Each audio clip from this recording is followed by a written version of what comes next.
안녕하세요. 오늘도 사연살롱을 찾아주셔서 감사합니다. 수원에 사는 30대 여성이에요.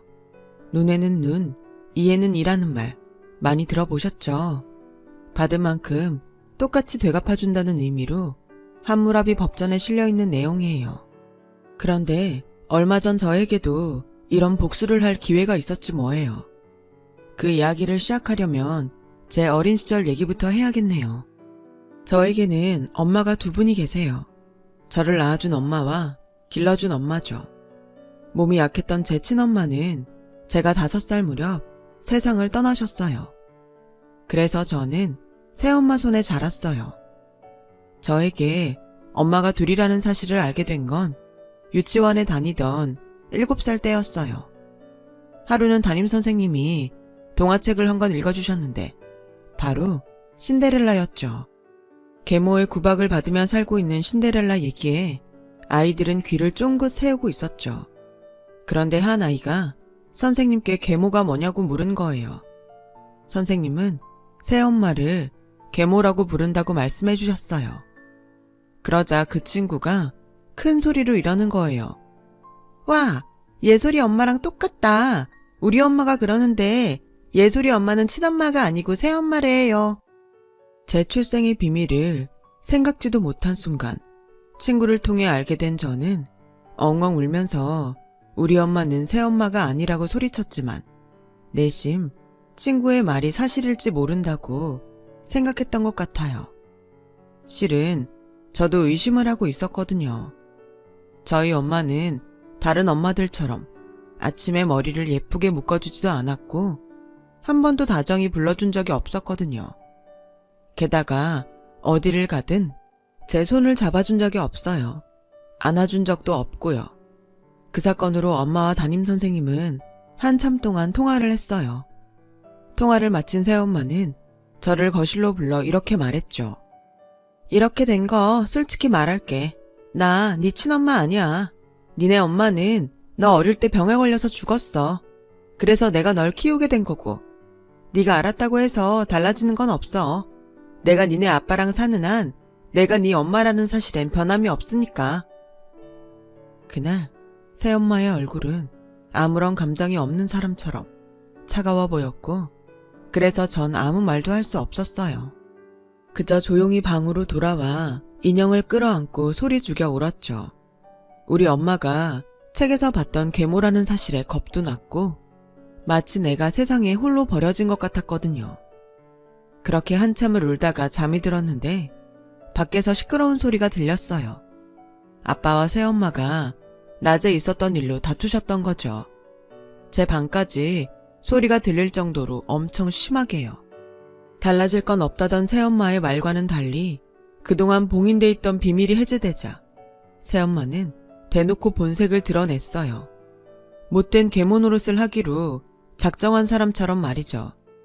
툭하면 저에게 네 엄마 닮아서 멍청하다느니 내 자식도 아닌데 정은 져서 뭐하냐는 둥 가슴에 상처가 될 말만 골라서 해댔죠. 게다가 재롱잔치나 학부모 상담 때도 이런저런 핑계를 대가며 한 번도 참석한 적이 없어요. 그럴 때마다 새엄마 대신 유치원과 학교에 찾아와 준 건 바로 큰엄마였어요. 큰엄마는 철철이 제 옷도 사다 주시고 신발이며 학용품, 머리핀 같은 소소한 것들도 종종 사다 주곤 하셨어요. 그럴 때마다 새엄마는 도끼 눈을 뜨고 기분 나빠했지만요. 고마워해도 모자랄 판에 말이죠. 형님, 아무리 내 배 아파 낳은 딸은 아니지만 그래도 이런 정도는 저도 다 챙겨주고 있어요. 꼭 그렇게 유난을 떨어선 저를 나쁜 계모 취급을 해야 호련하겠어요? 그렇게 예솔이가 가여우면 차라리 형님이 데려다 키우지 그래요? 자기네 애들이나 챙길 일이지 괜히 오지랖을 떨어선 사람 속을 뒤집어. 암튼 다음부턴 이런 거 사오지 마세요. 아이고 알았어. 내가 동서 꼴 보기 싫어서라도 다시는 안 사와. 사람이 어쩜 말을 해도 그렇게 못되게 할 수가 있냐. 난 그래도 저 어린 거 생각해서 이러는 건데. 결국 그날 이후 큰엄마는 제 선물을 사들고 찾아오는 일을 그만두셨어요. 대신 종종 저희 학교 앞으로 찾아와 떡볶이도 사주시고 용돈도 지어주고 가셨죠. 물론 새엄마 몰래 말이에요. 어릴 땐 큰엄마가 내 친엄마면 얼마나 좋을까 생각했던 적도 있어요. 그러면서 한편으론 우리 엄마는 어떤 사람이었는지 궁금하기도 했죠. 제게는 친엄마에 대한 기억이 하나도 없었거든요. 그래서 한 번은 아빠한테 친엄마에 대해 물었던 적이 있어요. 그런데 아빠는 괜히 짜증을 내시곤 제대로 대답도 해주지 않으셨죠. 나중에서야 그 이유를 알게 됐지만 당시에는 아빠가 이해가 안 갔어요.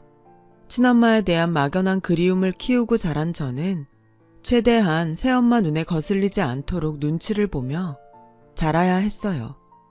제가 남들보다 일찍 철이 든 것도 따지고 보면 제 출생의 비밀을 이른 나이에 알아버렸기 때문인지도 몰라요. 그런 제 꿈은 하루빨리 이 집에서 나가는 거였어요. 그러기 위해서는 서울에 있는 대학에 들어가야 했고, 그래서 인서울 대학을 목표로 죽어라 공부했어요. 그것만이 이 지긋지긋한 집에서 벗어날 수 있는 길이라 믿으면서요. 그리고 드디어 제 꿈이 실현되었죠. 서울에 있는 대학에 합격했거든요. 그렇게 서울로 올라온 저는 난생 처음 새엄마 눈치를 안 보고 살 수 있었고, 난생 처음 소개팅도 해보고 친구들과 홍대 롯카페도 다니면서 모처럼 자유를 만끽하며 지냈어요. 그러다 취업 준비를 하던 4학년 때 얘랑을 만나게 된 거예요. 하루는 취업 자료를 구하러 학과실에 갔는데 조교가 번역 아르바이트 자리가 있는데 해보지 않겠냐고 하는 거예요. 자기한테 들어온 알바인데 논문 준비로 바빠서 시간이 안 난다며 경험 삼아 한번 해보라더군요. 분량이 적고 요리책이라 그리 어렵지 않을 거라고요. 페이도 괜찮길래 바로 하겠다고 했죠. 조교의 추천으로 찾아간 출판사는 서교동 주택가에 있었어요. 요즘 핫한 동네인 연남동 옆이었죠. 거기서 만난 출판사 사장이 바로 제 예랑이에요. 예랑의 첫 인상은 주변에서 흔히 볼 수 있는 동네 백수 같았어요. 그래서 괜히 한다고 했나 후회가 되더군요. 일만 죽어라 해주고 돈도 못 받을 것 같았거든요. 그렇잖아요. 사장이라는 사람 꼴이 그 모양인데 거기서 만드는 책은 오죽하겠냐고요. 그래서 여차하면 거절을 하고 나오려는데 그런 제 마음을 읽었는지 그러는 거예요. 페이는 제 날짜에 드릴 테니 걱정 마세요. 규모는 작지만 매출은 괜찮은 편이거든요. 저 학교 후배라고 노동력 착취하는 꼰대는 아닙니다. 그 말에 괜히 미안하더라고요. 겉모습만 보고 사람을 판단한 제가 너무 창피하기도 했고요. 그래서 군말 없이 알바를 시작했어요. 그런데 일하면서 보니까 그동안 꽤 괜찮은 책들을 많이 만들었더라고요. 그 중에는 저도 구입한 책도 몇 권 있었고요. 주로 번역서를 취급하는데 이름만 들어도 알만한 번역가들과 작업을 하고 있어서 애독자층도 형성돼 있었고요. 능력으로만 따지고 본다면 솔직히 저 같은 게 명함을 내밀 곳은 결코 아니었어요. 그런데 주제도 모르고 거절을 하려고 했더니 지나가던 개가 웃을 일이었죠. 암튼 2달여 정도 번역 일을 하면서 정말 많은 걸 배울 수 있었어요. 돈을 주고도 못 배울 것들을 돈까지 받으며 배웠으니 정말 운이 좋았던 거죠. 그렇게 무사히 번역 일을 마치고 2달 정도가 지났을까요? 얘랑한테 전화가 온 거예요. 이미 원고도 다 넘겼고 알바비도 다 정산 받았는데 무슨 일인가 했죠. 그런데 부득부득 보자는 거예요. 그래서 약속 장소로 나갔더니 불쑥 책을 내밀더라고요. 오늘 나왔어요. 수정씨의 첫 번역서. 이거 전해주고 싶어서 보자고 했어요. 바쁜데 귀찮게 한 건 아니죠? 사실 주말이라 씻지도 않고 집에서 퍼져 있으려 했는데 불러서 좀 귀찮긴 했지만 제 이름이 박힌 책을 보니 그런 생각은 싹 사라지더라고요. 그래서 전혀 그렇지 않다고 했죠. 실은 책도 책이지만 수정씨한테 할 얘기가 있어서요. 얘랑은 선뜻 말을 꺼내지 못하고 제 눈치를 살피며 입술만 달착거리고 있었어요. 그 모습에 순간 헉 했죠. 설마 이 남자 나한테 반했다고 사귀자고 하는 거 아니야? 하는 생각을 했거든요.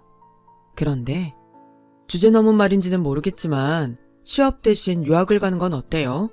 물론 아직 수정씨 실력이 부족한 건 사실이지만 문장을 다루는 감도 좋고 문장력도 있는 것 같아서 조금 더 실력을 쌓으면 전문 번역가로 성장할 수 있을 것 같거든요. 요즘 일어 잘하는 친구들은 많지만 그렇다고 번역가가 그 나라 언어만 잘한다고 되는 건 아니거든요. 우리 글을 잘 다뤄야 번역도 잘할 수 있으니까요. 그런 의미에서 수정씨는 충분히 경쟁력이 있어요. 그 말 해주고 싶어서 보자고 했어요. 순간 가슴이 따뜻해지는 것 같았어요. 누군가 나에게 기대를 하고 있다는 사실에 벅차고 왠지 한번 도전해보고 싶다는 생각까지 들더라고요. 이 사람을 실망시키고 싶지 않다는 생각도 있었고요. 하지만 그 자리에서 바로 결정할 일은 아니었어요. 그래서 한번 생각해보겠다고 했죠. 그날 이후 취업 활동을 하는데도 왠지 기운이 안 나고 구름 위에 앉은 것처럼 마음이 붕 떠있는 것 같았어요. 머릿속엔 일본 유학에 대한 생각만 가득한 것 같았고요. 그래서 큰엄마를 찾아가 이 얘기를 했더니 내가 정말 하고 싶은 게 뭔지 생각해보면 답을 찾을 수 있지 않겠냐고 하시더라고요. 어차피 더 이상 평생 직장은 없는 시대인데 그렇다면 자신이 좋아하는 일이라도 하는 게 좋지 않겠냐고요. 그 말을 들으니 안심이 됐어요. 솔직히 답정너 상태였거든요. 답은 정해져 있고 너는 내가 원하는 말만 해달라는 의미로요. 그래서 아빠한테 유학비 지원을 받아 일본 유학을 떠나게 되었어요. 그렇다고 아빠 돈만 믿고 손 놓고 지낼 수는 없었어요. 그래서 아르바이트를 해서 생활비라도 벌어야겠다고 생각했죠. 하지만 일본에선 유학 비자로 알바를 하려면 법무성에 자격외 활동 허가를 신청해 허가서를 받아야만 하거든요. 게다가 주 28시간으로 노동시간까지 정해져 있어서 여간 까다로운 게 아니더라고요.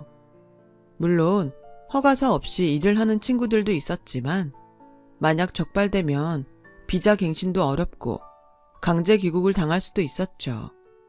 그래서 차라리 학업이나 제대로 마치자 싶었는데 마침 그때 얘랑한테 메일이 온 거예요. 학비도 벌 겸 알바를 하지 않겠냐고요. 일본 현지에 출간된 책들을 읽어보고 책을 좀 추천해달라는 거였어요. 도서 구입비도 경비 처리해주겠다고요. 저야 완전 땡큐였죠. 책도 공짜로 사보고 딱히 번역 일을 해서 줘야 하는 것도 아니니까요. 그렇게 저는 얘랑네 회사에 알바를 하면서 생활비를 벌 수 있었어요. 그러는 중에 괜찮은 소설은 제가 직접 번역을 해보기도 했어요. 문화적 차이 때문에 이해가 안 되는 부분은 일본인 친구들한테 물어가며 도움도 받았어요. 그렇게 힘들게 번역을 하고 나니 왠지 자신감도 생기고 조금은 감을 잡게 되었죠. 그렇게 번역한 원고를 얘랑한테 메일로 보냈더니 그 책을 계약하고 싶다고 하더라고요. 그럼 번역은 저한테 맡겨주세요. 저 잘해낼 자신 있어요. 무리한 부탁인 건 알지만 그땐 정말 욕심이 나더라고요. 그래서 무작정 질러버렸죠. 그랬더니 얘랑이 그러라는 거예요. 1초의 망설임도 없이 말이죠. 그리고 몇 주 뒤 얘랑은 작가와 일본 쪽 출판사랑 얘기가 잘 됐다며 계약차 일본에 왔어요. 한국을 떠난 지 3년 반 만의 만남이었죠. 그날은 수업이 없는 날이어서 공항으로 마중을 나갔는데 오랜만에 만나서 그런가 차림이 말끔해져서 그런가 사람이 달라 보이더라고요. 마치 오랜만에 애인을 만나는 것처럼 설레기도 했고요. 그런데 얘랑도 저와 같았나 봐요. 입국장을 나오자마자 저랑 눈이 마주쳤는데 그대로 달려와 저를 와락 껴안지 뭐예요? 조금 당황했지만 싫지 않았어요. 솔직히 말하면 저도 마음속으론 그러고 싶었던 것 같아요.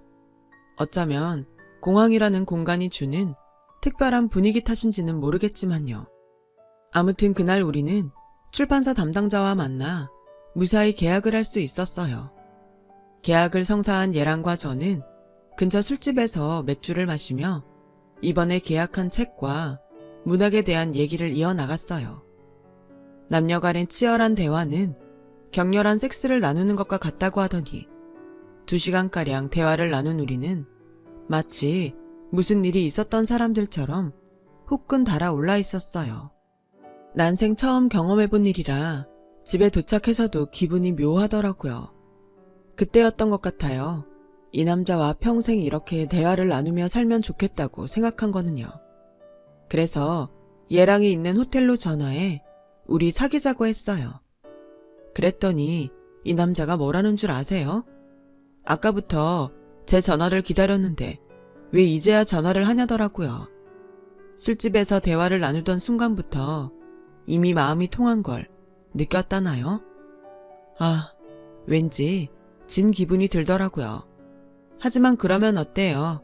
일과 사랑 모두 잡았는데 말이에요.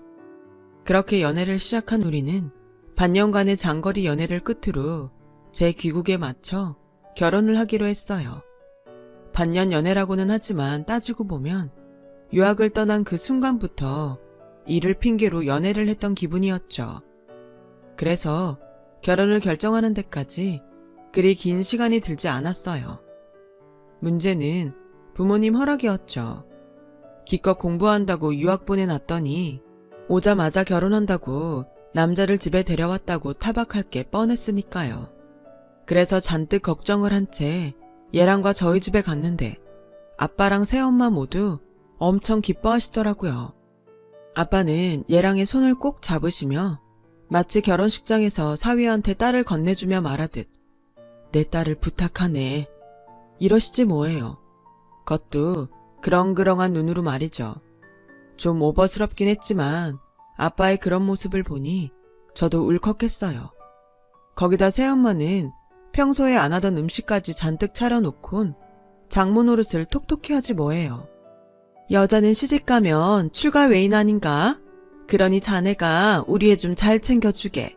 내 부탁 좀 함세. 당시엔 몰랐지만 새엄마의 그런 행동에는 나름의 이유가 있었어요.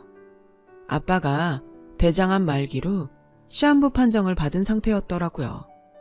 안 그래도 눈에 가시인 제가 스스로 나가 떨어져 준다고 하니 좋아 죽겠던 거죠. 저희 아빠 재산도 다 자기 손에 들어갈 테니 말이에요.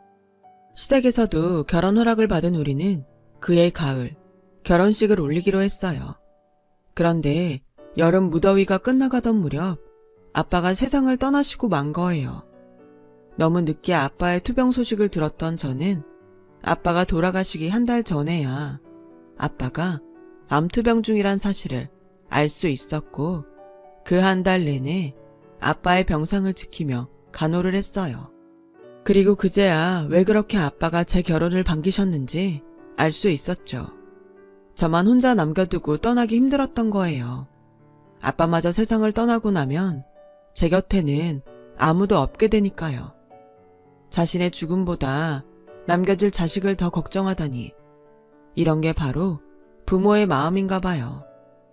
아빠의 장례가 끝나자마자 새엄마는 기다렸다는 듯이 본색을 드러냈어요. 네 아빠 일로 결혼식도 미뤘다지? 차라리 잘 됐다.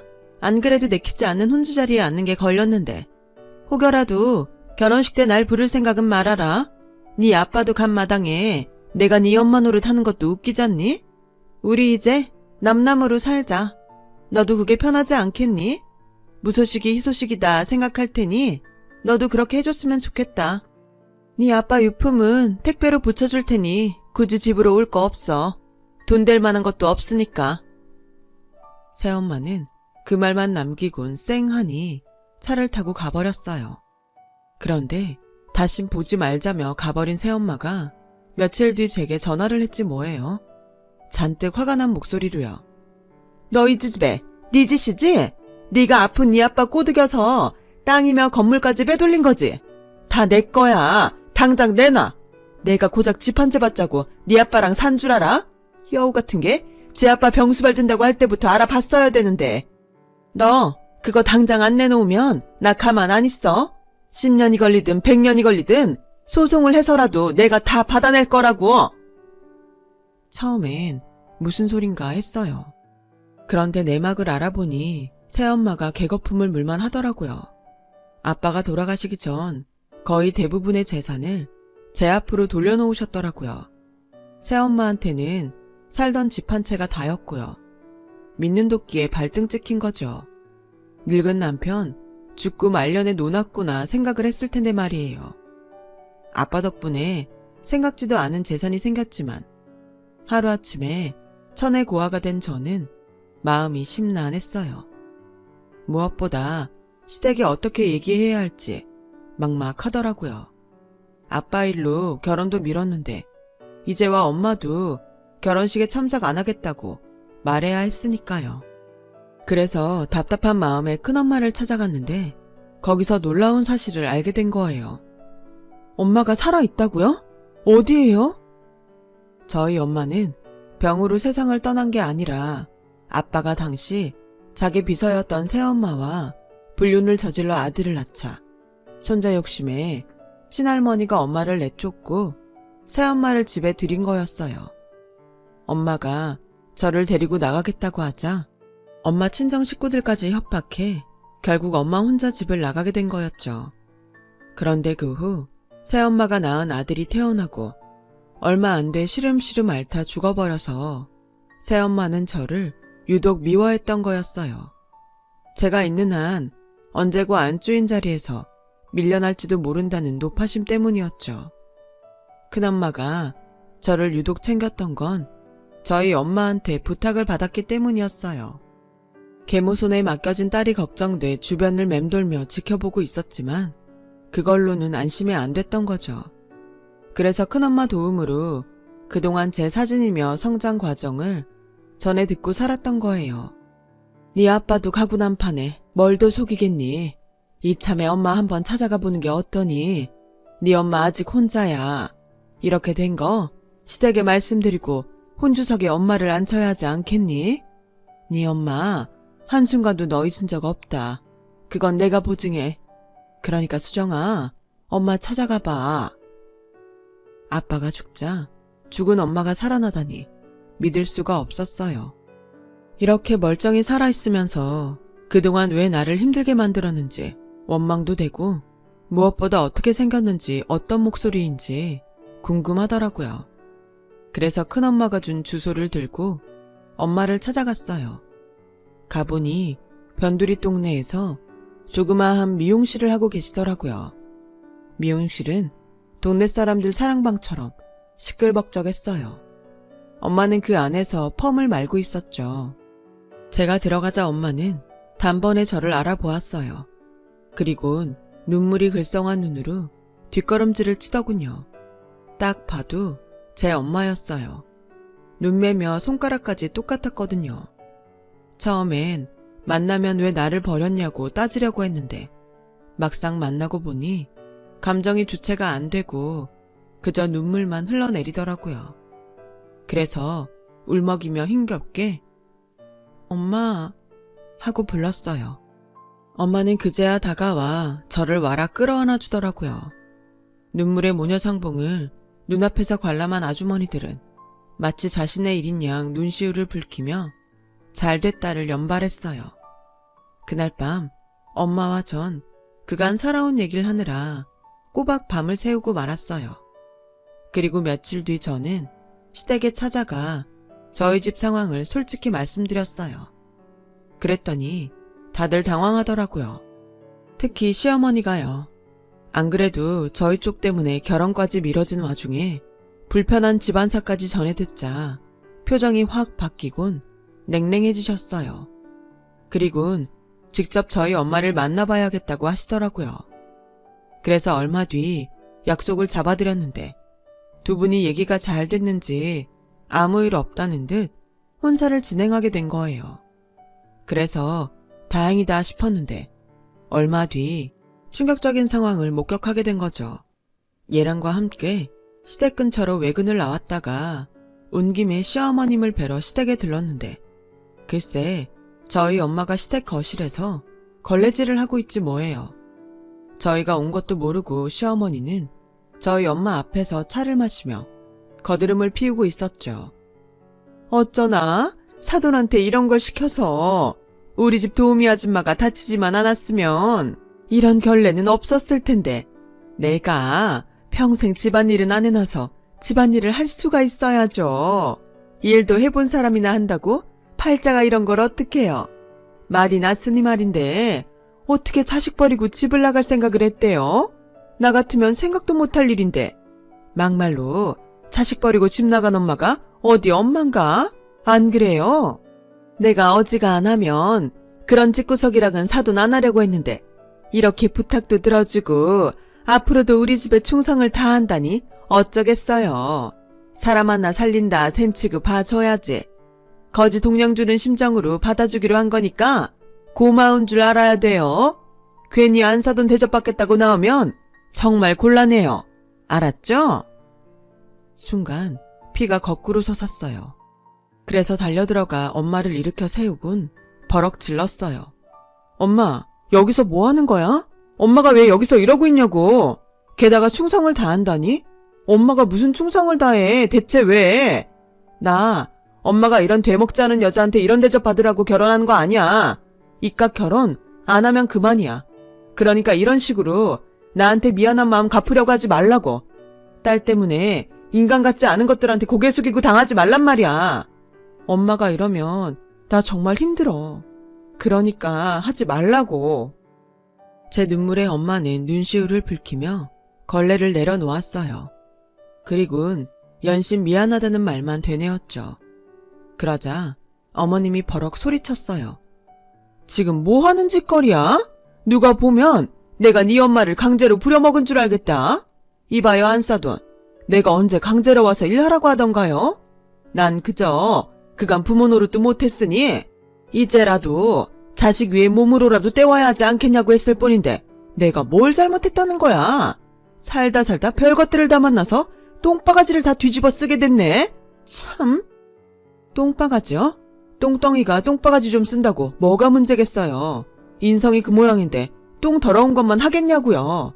그리고 거지 동량 주는 심정이라고요? 기가 막혀서 정말. 제대로 된 사람은 거지 동량 줄 때도 예의를 지켜가며 줘요. 상대가 상처받지 않도록. 괜히 되도 않는 것들이나 가진 폼 다 잡아가며 생색내는 거지. 당신처럼 말입니다. 아, 그리고 오늘 우리 엄마 부려먹은 일당 제대로 쳐주세요. 당신 같은 인간한텐 조금도 손해보고 싶지 않으니까요. 저는 그 길로 엄마 손을 잡고 나왔어요. 그리고 며칠 뒤 얘랑한테 정식으로 파혼 선언을 했어요.